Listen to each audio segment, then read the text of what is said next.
এখানে আমরা মিলেমিশে কাজ না করি, আমরা সাপোর্ট না করি একে অপরকে, ভালোবাসা না দিই, কমেন্ট না করি, লাইক না দিই, কখনো আমরা সফলতা আনতে পারবো না। আসুন আমরা সবাই মিলেমিশে আমরা সাপোর্ট করি যাই একে অপরকে, ইনশাআল্লাহ আমরা খুব দ্রুত আমরা সফল হতে পারবো।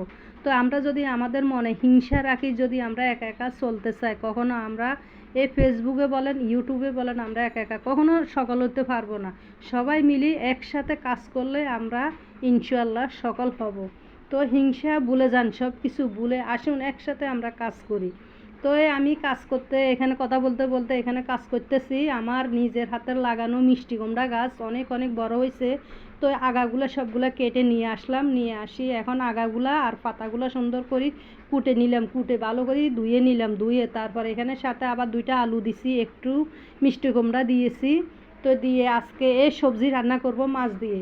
তো যারা এরকম ধরনের সবজি রান্না করে খান নয়, তারা এরকম করে রান্না করে খাইবেন, দেখবেন শীতকালে যে কোনো সবজি মাছ দিয়ে রান্না করলে কিন্তু খেতে অনেক অনেক ভালো লাগে। কিন্তু এরকম মানে চিংড়ি মাছ দিয়েও রান্না করলে ভালো লাগে। তো আমি চিংড়ি মাছ দিয়ে রান্না করব না, আজকে আমি সিলভার কাপ মাছ দিয়ে আমি রান্না করতেছি। তো মাশাআল্লাহ অনেক অনেক মজা হয়েছে, আমরা সবাই তৃপ্তি সহকারে আমরা খেলাম। তো এখানে মিষ্টি কুমড়া গাছ এটা আমার নিজের হাতে লাগানো, একদম গাছটা অনেক অনেক বড় হয়েছে, আগা ডোগা একদম মানে পুরাটা ছড়াই গেছে। তো মাঝে মাঝে মধ্যে আমি আমার যখন লাগে তখন আমি কেটে নিয়ে আসি।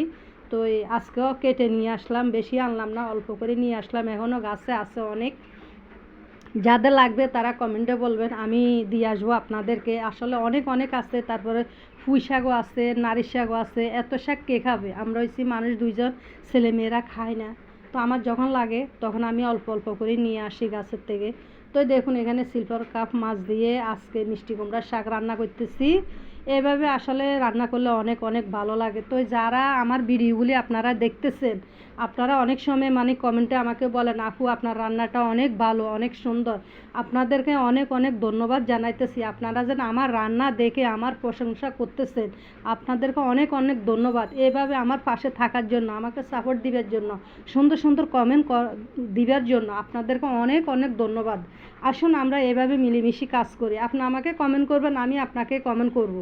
আপনি আমাকে লাইক দিবেন, আমি আপনাকে লাইক দিবে। এভাবে আমাদের রিচটা বাড়বে, এঙ্গেজটা বাড়বে। যদি আপনি লাইক না দেন, কমেন্ট যদি না করেন, আমি যদি লাইক না দিই, কমেন্ট যদি না করি, আসলে আমাদের রিচ এঙ্গেজ একদম ডাউন হয়ে যাবে। তো হিংসা অহংকার ভুলে যায়, আসুন সবাই একসাথে কাজ করি, যেন আমরা এখান থেকে আমরা সফলতা আনতে পারি। তো দেখুন এখানে আমি কথা বলতে বলতে আমার রান্নাটা হয়ে গেছে। তো এখন আমি খাবো, খাই আপনাদেরকে দেখাবো।